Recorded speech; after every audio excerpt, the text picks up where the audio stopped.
Well,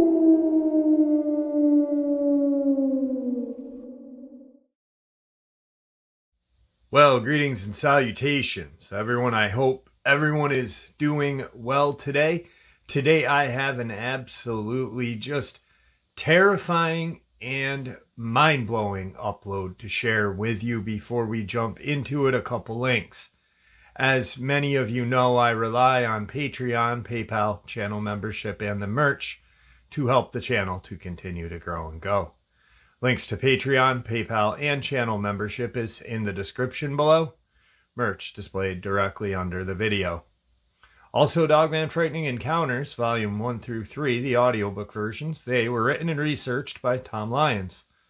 Narrated and produced by me, Jeff Nadolny. Those audiobooks are available on Audible, Amazon, and iTunes, links to which are also in the description as well. And finally, last but definitely not least, if you'd really like to help support the channel to continue to grow and go, simply subscribe. It does not cost a cent. Click the like button, takes half a second. If you don't want to miss out on any of the informative uploads I put out daily, click that bell icon, and folks, please leave a comment.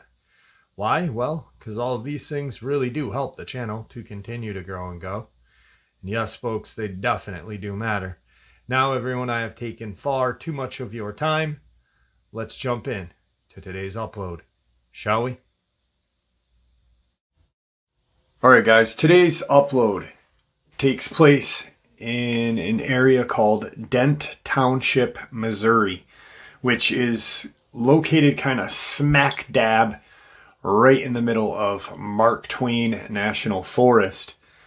Talked to this gentleman at about 11 o'clock Sunday evening, and then at about 10 Monday night. Pieced everything together with him so I could share this with you guys. Pretty horrifying experience this young man and a couple of his friends went through back in 2008. As many of you may know, some may not, but Boy Scouts, when you're in the Boy Scouts, to receive your Eagle Scout, you have to do kind of a public project, something to show your ability and initiative to not only work to better yourself, but to better the community. And this is exactly what this young man and a couple of his friends were doing the day he experienced his encounter with what he believes, and I do believe, was a dogman. So let's get into it. So 2008, gentleman named Josh and three of his friends and little brother and his little brother's friend all piled into Josh's Jeep Grand Cherokee, an older one. It was his granddad's, given to him, 1990 beater, and they headed out to an area in Dent Township called Sam Crocker Cemetery. That was where Josh and his Boy Scout friends were going to do his community project. They were going to clean up the cemetery, refresh some of the stones, dig around the stones that were in the ground to kind of raise them up a little bit, where the grass had kind of grown over some of them. Now, his little brother and one of his friends, his little brother's friend, went along. They were going to go and fish at this little creek called Cordius Creek. And it's a nice, beautiful Saturday, summer day. They head out at around 11 a.m. They planned on staying there for about 5 or 6 hours. Of course, they had brought in some lunch and stuff like that. These kids are Boy Scouts. I joked with them because when I was a scout, me and my friends were not the upstanding scouts that the back in the day Boy Scouts betrayed. We smoked ciggies, and we used to bring flasks with us on camp trips. But I had to ask. I said, listen, this is what we used to do. He's like, I was going for my Eagle Scout. And I was like, well, I was a Life Scout until my troop folded up. But, I was going for my Eagle Scout too. And, but nonetheless, good kids. Times were different, I guess. And, so they got to the cemetery. It was about 11:30, 11:45 after they had dropped his brother off. There was 3 friends of Josh's and his little brother and his friend. So there was 6 in total in this old Jeep that he had. And they got cleaning around and doing their things. At around 1:30, 2 park rangers, because like I said, it's set smack dab in the middle of Mark Twain National Forest, came in, checking on them, making sure everything was okay, if they needed anything. And they, said, no, we're good. The ranger said, if you need anything, we're going to be in this area. We'll come back around and check. There's a highway or a route called Route Z or Highway Z that leads up into 80. And these rangers were going to go up to a hollow just above where Sam Crocker Cemetery is. Roughly almost around where they dropped Josh's little brother off. He said, my little brother's up there fishing. You don't mind checking in on him, just making sure he's okay. Let him know, that I'll come up in about 2 hours and grab him or see if he needs anything when we take a break for lunch. Yeah, sure, kid. So they continue to do their thing.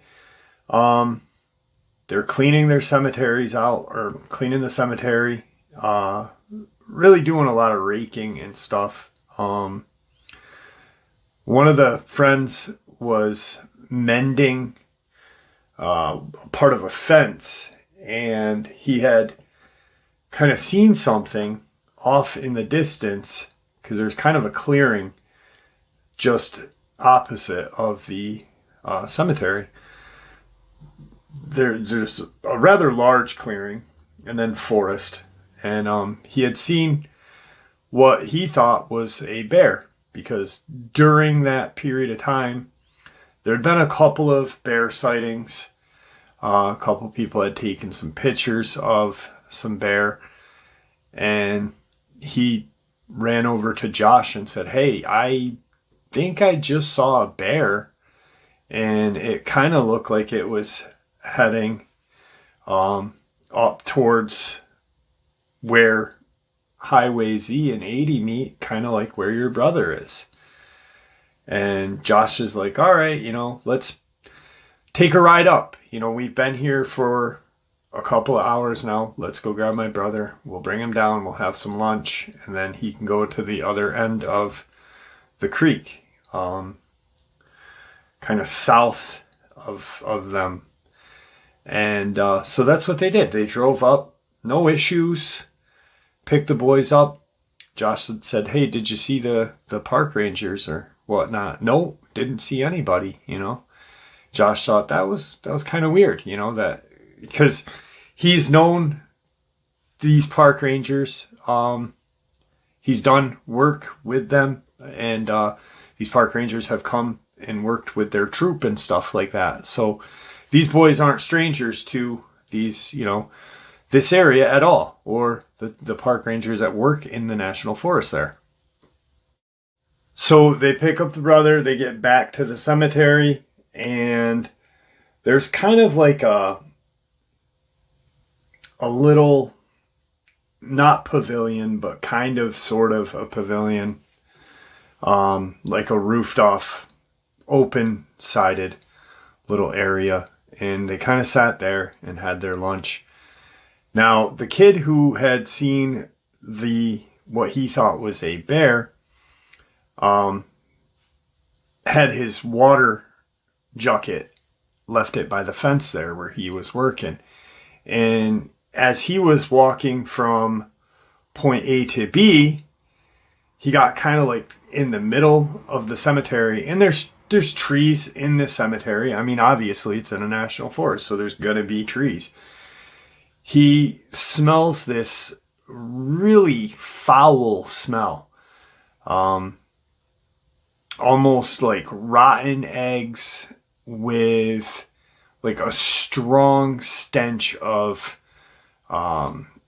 animal feces and urine. And he's walking, and he kind of stops and looks around, doesn't see anything, continues to walk and grabs his water jacket.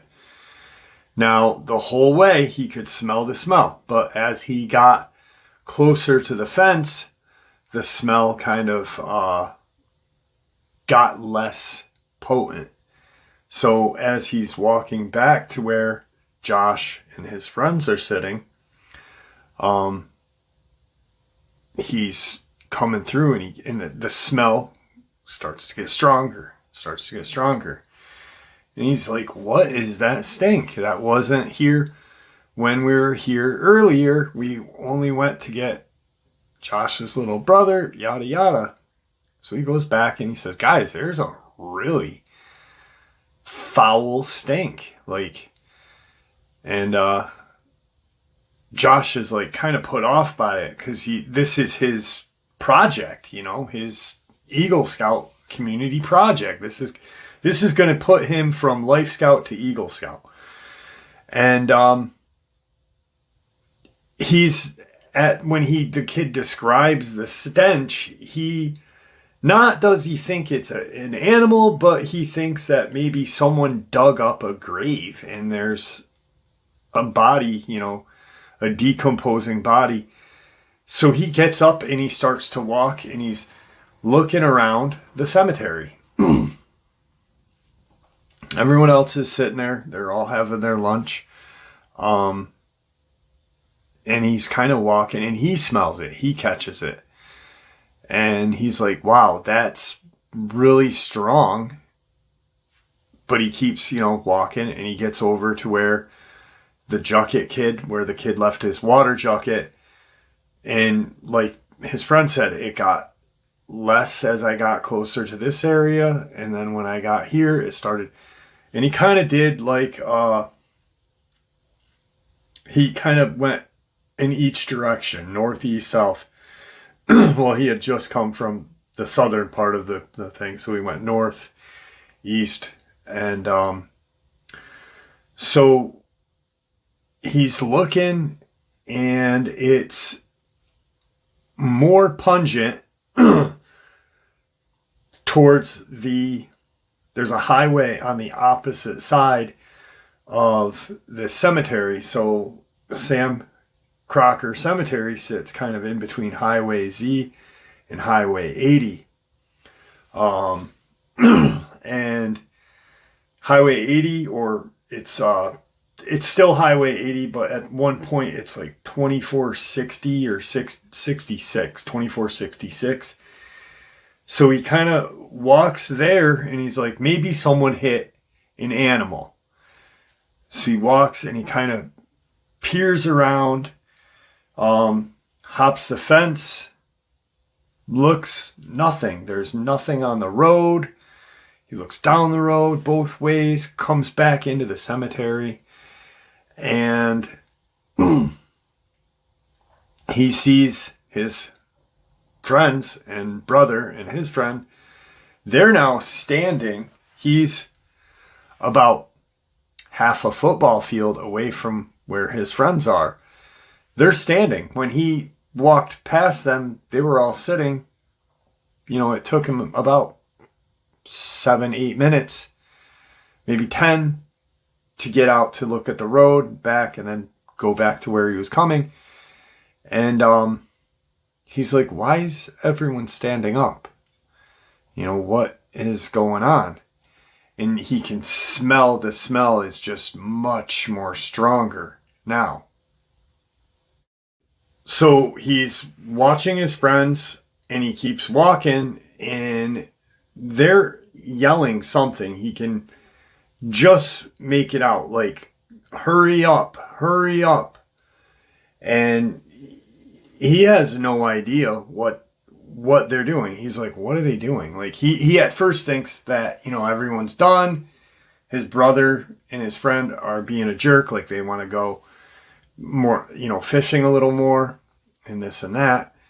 And so he gets probably halfway now to where they are, and he sees them. They're looking at him, and they're looking up towards some of the older headstones, and he sees this kind of dark silhouette, and it's in the wood line, kind of like standing there, pacing back and forth. And he's like, oh my God, that's the bear. That's the bear that my friend saw.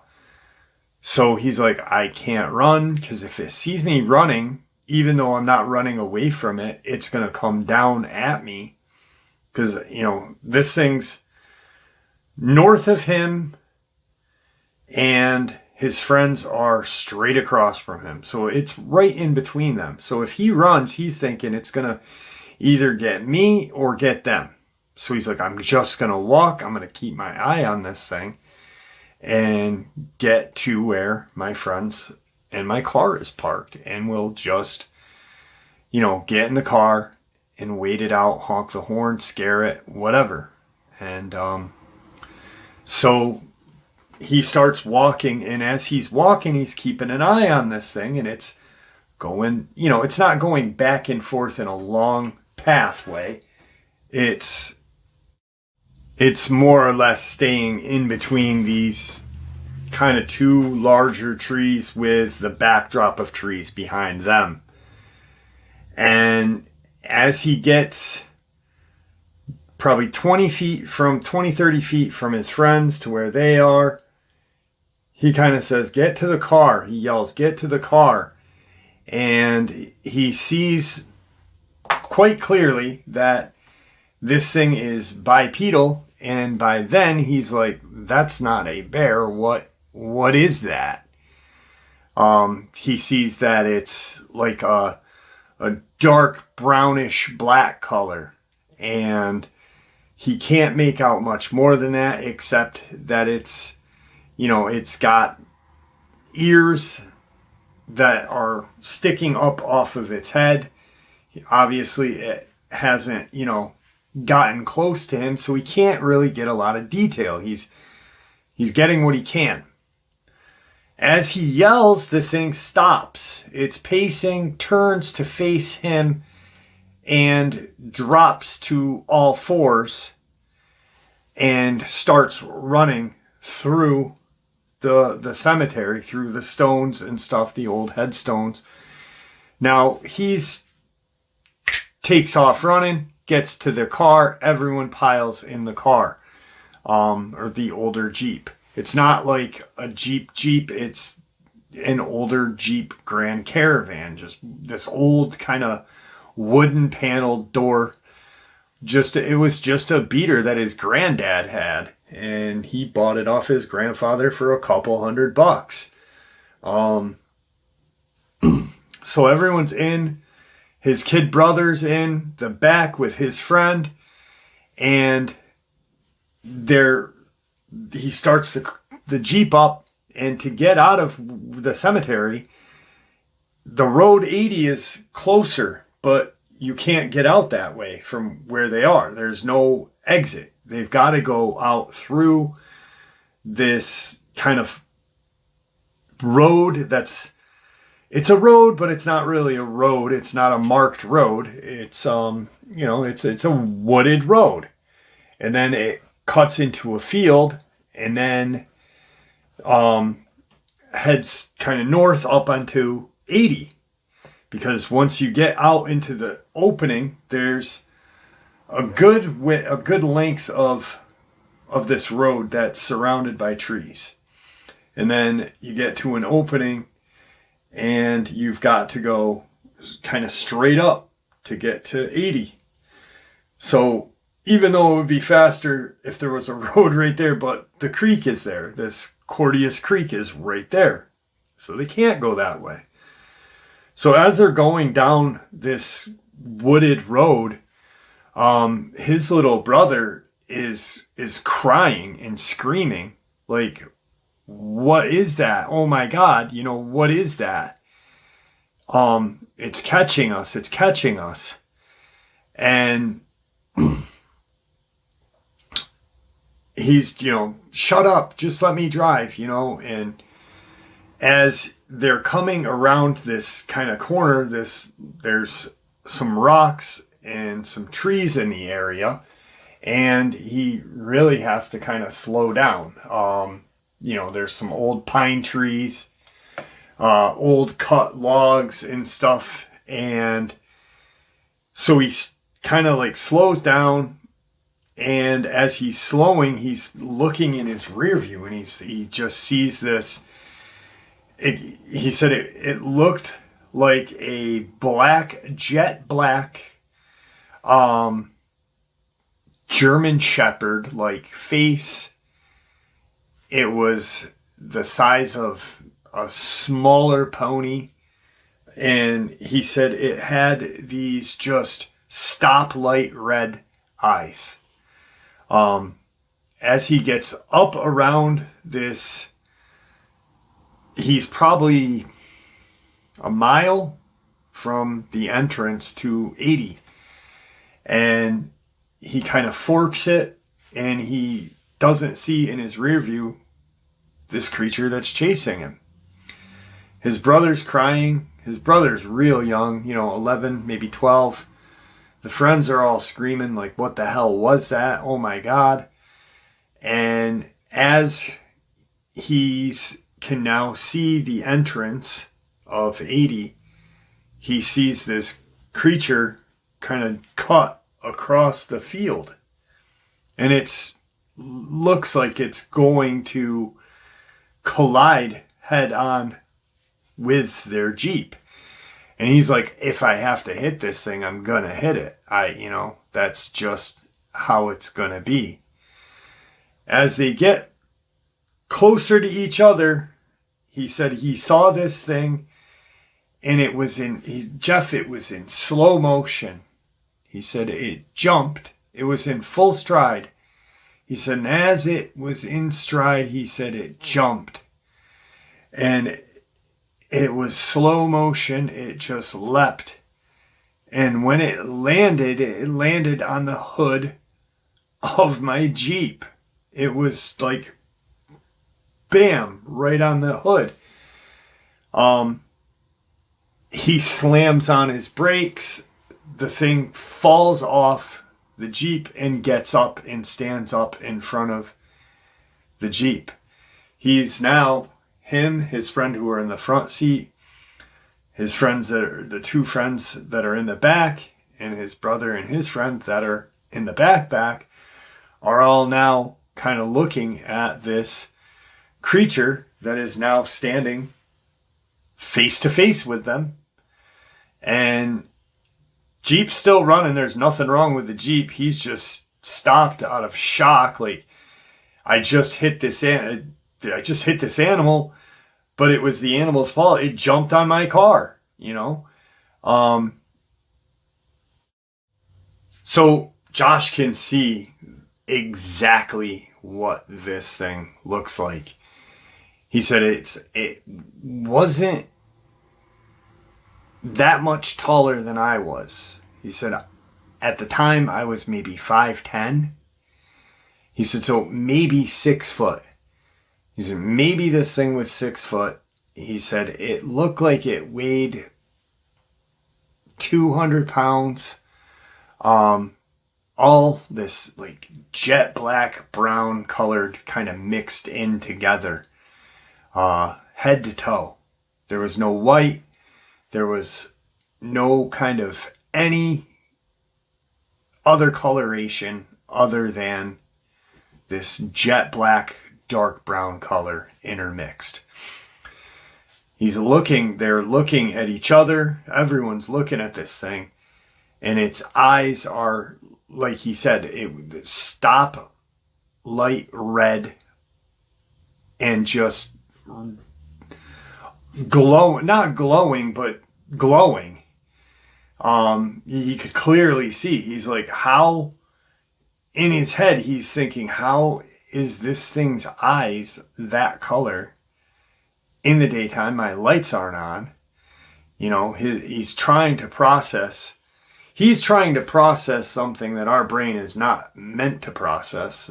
Something that we are told we are not ever, supposed to know of. So, plus he's 16 years old, gonna be 17. And the thing he's sitting there, got his foot on the brake, and he sees his friends are yelling, go, go, go, He's in his head, do I hit this thing? What if I hit it and it ruins the Jeep? What if I hit it and it goes under the Jeep and ruins the bottom of the Jeep and we're stuck here? Or if I hit it and it goes through the front windshield? Because obviously he's thinking about deer. People have hit deer and people have gotten seriously hurt from hitting a deer because they've gone through their front windshield and stuff like that. And he kind of gives it a little gas and honks the horn to get it, thinking maybe it'll go away. I don't know what I'm seeing. He was a Cub Scout, Weeblo, Boy Scout, and dedicated, like super dedicated to being an Eagle Scout. Like that was his whole goal. He's like, I was one of those kids that, I was kind of popular in high school, but I wasn't really popular because I did play baseball, but everyone knew I was a Boy Scout, and so it was just, and he's like, what the hell? The thing snarls. He can't hear anything because his friends are screaming. The Jeep's running. But he sees its lips curl. And he said it was almost like the thing smiled at him. Like it knew that I didn't know what to do. And it was happy with the situation that we were in. And it kind of did this smile at me. He said at that point, he honks again and takes his foot off the brake and gives it some gas. And the creature doesn't move. He drives up a little bit and stops again. So they're now closer to each other. And he's like, I'm kind of stuck at this point, Jeff. I'm kind of like, I don't want to hit it. I can't go, I can't, from the distance I am from this creature, if I do give it gas, I'm not going to kill it. I'm not going to hurt it. It's more or less probably a better chance that it hurts me and my friends and my brothers. My brother and his friend. So he goes, I made the only other decision that I could. He said, I put it in reverse and I punched it backwards. He said his friends are now in a panic because they're going backwards instead of forward toward the road. But the creature stares at him. And it's just staring at them. And he said that smile, that look that it had left its face. He said, and it was dropping to all fours. At that point, he said, I jammed it into drive and punched it. He said there was, dirt kicked up. And as I punched it, he said, I gave myself enough room to get a little bit of speed. You know, I wasn't going 30 miles an hour. He goes, I was going about 15. But I was gonna, you know, I was ready to collide into this thing.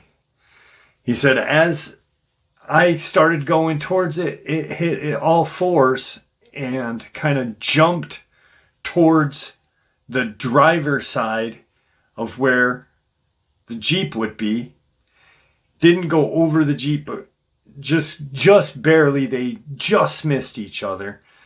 And he's now punching it towards the entrance to 80. His brother lets out this terrible and just very frightening scream. And he's like, it's on the back of the door. It's on the back of the door. And it was holding on to the back bumper and the rack of the Jeep. It had gotten behind him and was trying to climb up onto the Jeep. They hit 80, and there's a kind of a lump going out onto 80. And as they go out that way, they're coming up to where 80 kind of forks. There's farmland on one side. You can see Highway Z, and they're going to go. He's hoping that this thing just gets off the vehicle. Well, they get onto the road, and it doesn't. It's still kind of holding on. He kind of veers out onto the highway, and as he's veering out, he sees the park ranger's truck coming towards them. So the ranger's truck, he can see the ranger's truck coming down Z, this Highway Z. He's still on 80. He's got to turn. Now, the way to his house is back the other way on, so think of you're going north, and it's a very easy turn to continue to go north on Z. But where his house, to get back to his home, you'd almost have to go south. And that's more of a, deeper angle to turn. So he's honking his horn. He's flicking his lights at the ranger. The ranger sees the truck, and he doesn't see what the rangers are doing. He just sees their truck coming towards them. And he's like, I don't know what to do at this point, because we're almost like head to head. I stop. He goes, and when I stop, he said, this thing jumps off the back of my Jeep. He said, and I punched it and went past the park ranger and got onto Highway Z. And he said, I continued to drive for 10 minutes at least. Well, then they realize, hey, we've got to turn around. We haven't seen this thing. It's not following us. We got to turn around and go that way back home. They don't want to, because they don't want to run into this thing again. So they do. They end up going up probably 2-3 miles and then turning around. And as they are coming towards where they had just pulled out, they see the ranger's truck there. Both rangers are out of the truck, and they're looking at something. And Josh kind of stops, and he's like, well, what the heck happened? Maybe they got the bear or whatever this thing was. Because in his head at that point, he was like, part of me thought it was still like this just maybe rabid bear. I don't know. It looked and ran like a dog, but it was big like a bear. Not bulky like, a bear would be, like a 6 foot tall bear. But that's the only other thing he could think of. They pull up, and the park ranger that was standing on the passenger side comes walking up to Josh's window and says, it's probably best you boys get out of here now. We just put down this animal. We've got our bosses are coming in to take care of this. We're not going to say that you were here or anything. Just go. And they said, all right, thank you, Josh. But all the kids are like, what was it? What was that thing? What was that thing? And they're driving down, and they're driving probably, 4 or 5 miles, and they see 3 park ranger trucks flying up the road, and a trooper car behind them. The police officer they pass, the ranger trucks go right up. Police officer kind of spins around, does a U-E, and pulls Josh and the boys over. At that point, Josh kind of just says, yeah, we were, up at Sam Crocker, and this bear or dog or whatever it was tried attacking us. And the trooper looked at the boys and said, it was just a dog, guys. It was just, don't worry about it. Go about your business. And, he took everybody's name, address, and stuff like that, and just go. They're all talking about it, for a couple of days. They're just like, what do you think that thing was? The little brother's like, that was a werewolf. Did you see it? It was walking, on its, like a human. It was, it had a muzzle. They're confused. They don't, about 6-7 days go by, and Josh goes to meet up with his scout leader. And his scout master called him up and said, hey, Josh, great job on, everything at the cemetery. I heard there was a little bit of, come up to the house. I'd like to talk to you about everything, and let's get this, let's get this straightened out. Get you to where you can get your Eagle Scout badge, and you did the work, but let's get it, figured out. So he's like, yeah, sure. He gets to the house, and he sees a park ranger vehicle and a black kind of suburban like vehicle in his scoutmaster's yard. Now he knows that his scoutmaster does not own a black suburban. Wealth isn't something that was too big back then, where he lived.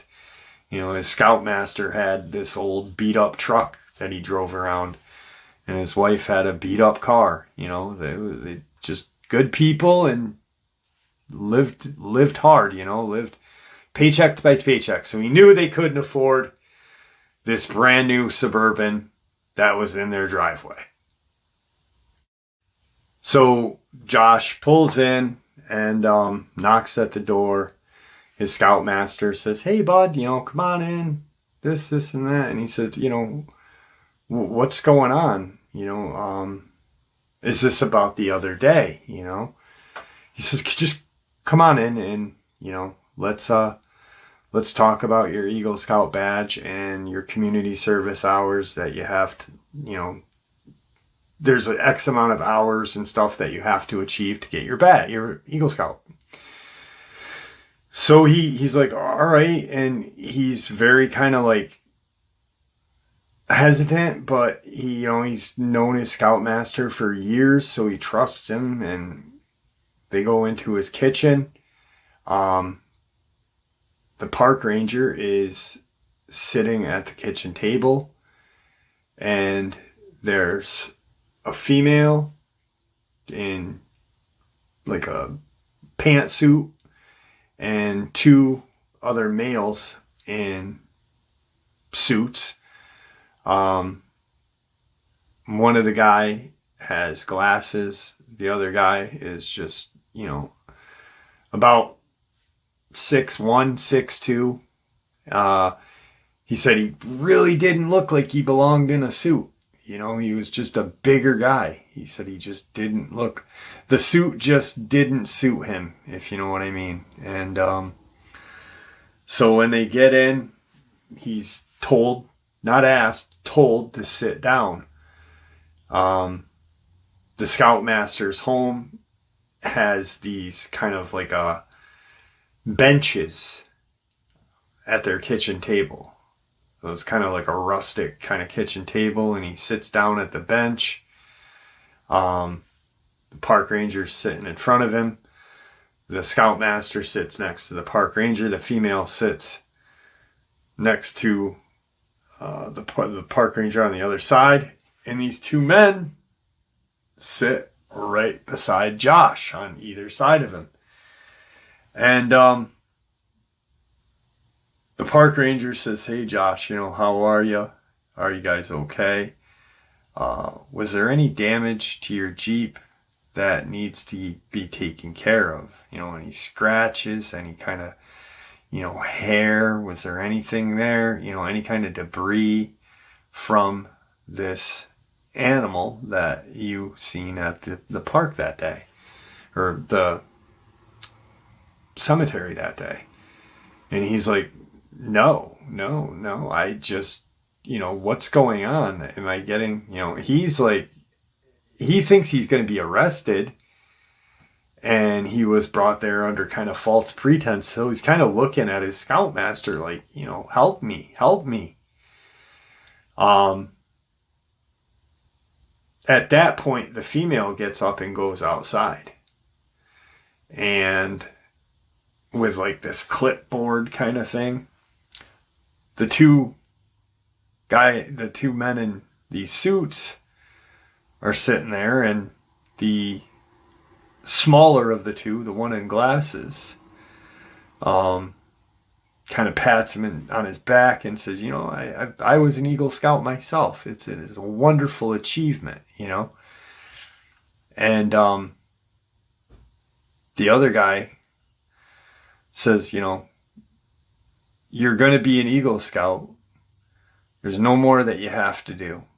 There's nothing more that you have to do. You've met your required everything. And Josh knows in his head that he's still got,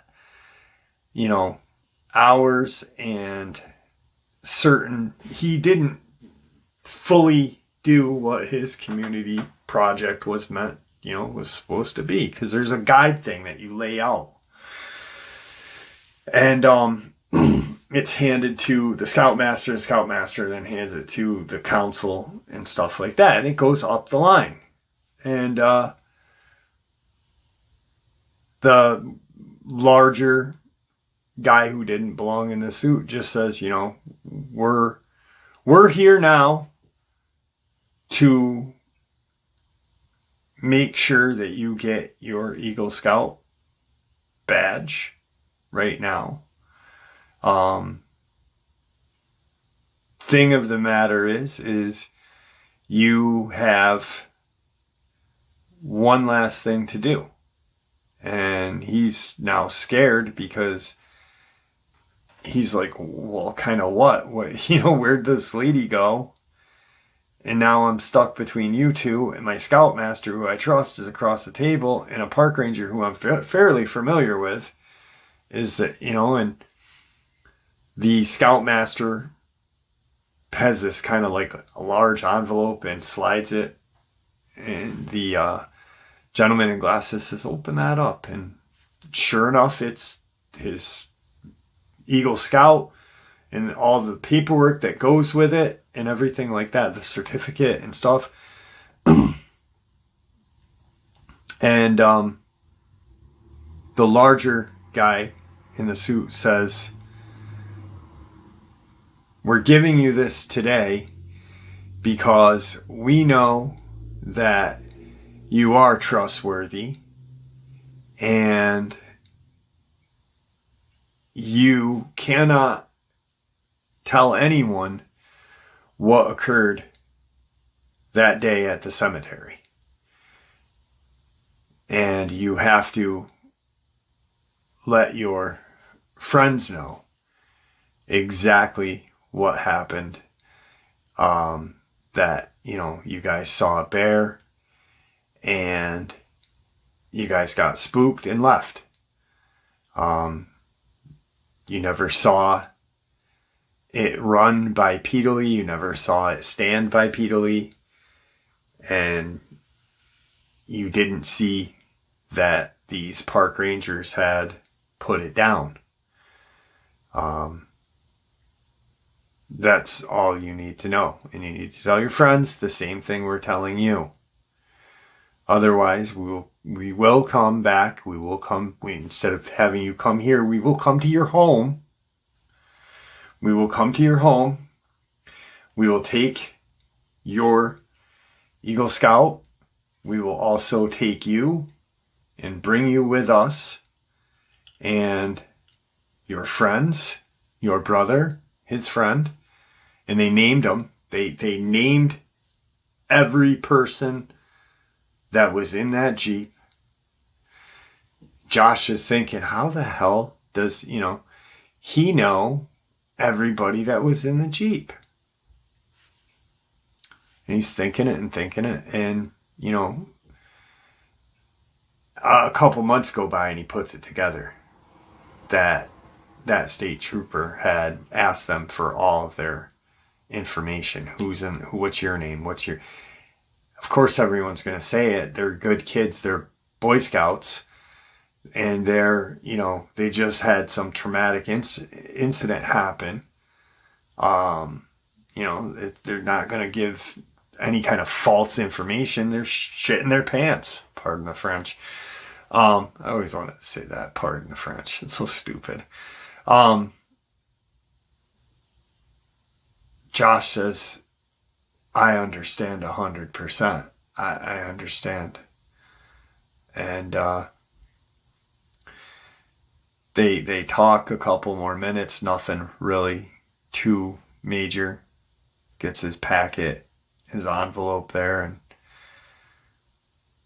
starts to, he says, can I please go home now? Am I okay? And the one larger guy said, yeah, you can go home. Yep. Just remember what the conversation was here. You don't want to see us at your house, nor does your friends, your family, and their family. This conversation won't be what it is today. And as this guy's saying this to Josh, he's looking at his scoutmaster. Like, who are these people? What did you. And his scoutmaster just puts his head down and can't look at him at all. He goes back and tells everybody what they can and can't say and this and that. Shortly thereafter, his scoutmaster and his wife moved out of the location, out of the area, and he had never seen him again. He had tried to look for him on social media and everything just to kind of clarify a few things, and has never been able to find him. Thinks that, in his heart of hearts, thinks that he was forced to move because he knew what went on. And he's like, I think they moved my scoutmaster, so in case I ever said something, there was nobody there to deny or validate what I was saying. And that was his experience, It's crazy because then he goes, Jeff, I hear about these creatures that are 7-8 feet tall, and that wasn't the case. He said this thing was much smaller. Like he said, he's like, I was only a couple of inches taller than me, if that. And years went by, and he asked his little brother about, that day. And his little brother said it looked like a demon dog, a hellhound, was chasing us when I was in the back. He said, I looked out that back window, and he goes, all I could see was this monstrous jet black dog with red eyes chasing this Jeep. He said, I was afraid it was going to come through the back windshield and, take me and my friend. And, so incredible experience. I can't imagine having something like that happen. He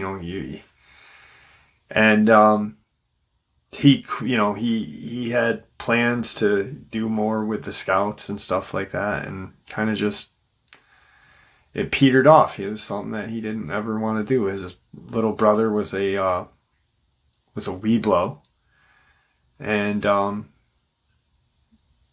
Josh kind of convinced him to stay out of the Weeblos, tell his mom and dad that he didn't want to, partake in anything anymore with the Boy Scouts. And so it was just crazy. Real messed him up because he's held on to this thing for years. But we talked, and he thinks, and I think that what he ran into was, a young Dogman, maybe not fully grown. He said, I just don't know where it was when we were smelling it. Was it in the trees watching us? Did it follow us when we went to get my little brother and, this and that? What happened? And it's all been just this kind of something that's weighed heavily on his shoulders for years. So he reached out and wanted to share. Well, there you have it, folks. Today's just absolute chilling experience. Imagine being that young man and being just pushed around by the government, just wanting to go home after having such a traumatic experience. Imagine the government looking at you and saying, yeah, but we will be back if. Not cool. Not cool at all. Guys, thank you for supporting the channel. It is your support, after all, that keeps this channel growing and going, and what gives people a chance and a place to share their experiences and theories, judgment-free, simply treated with the respect that we all deserve. Thank you. Stay safe, happy, healthy, and ever vigilant, keeping an eye on your children, your pets, your family, and friends. These creatures are real. They are out there and dangerous. Share this information with the people you love and care about, and it may just help save their lives someday. Until next time, never stop asking questions, never stop searching for the truth, and God bless.